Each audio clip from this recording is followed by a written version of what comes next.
Jenna and Mark thought they were just moving into a quiet apartment on Hanbridge Crescent in Regina. It was small, simple, perfect for them and their two cats. But it didn't take long before things started to feel off. It started with the closet light.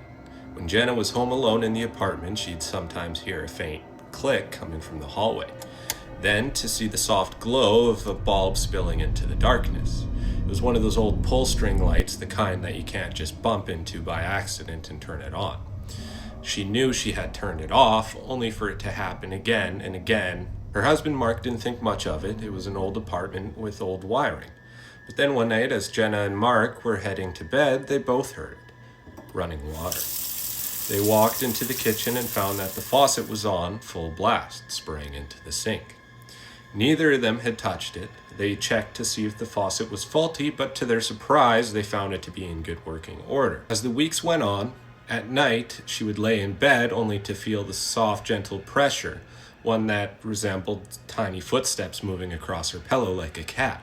But every time she'd get up to check it out, she would notice that her cats were in a far-off corner, sound asleep. One night around 2 a.m., she shot up out of bed. Her stereo had turned itself on at full volume.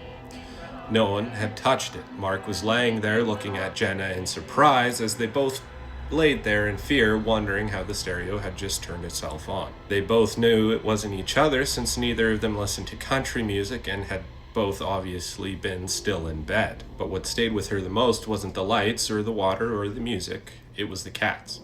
For weeks, they would sit completely still in the living room as if glitching.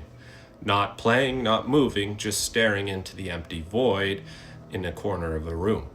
Hour after hour, day after day, this continued. There was nothing there, at least nothing that Jenna or Mark could see. She doesn't live there anymore, but Jenna still swears that something lived there with them. What do you think was watching them from the corner of that room? If you liked this story, make sure to like and follow, and if you want your story told, you can send it to us in a DM for your chance to have it read.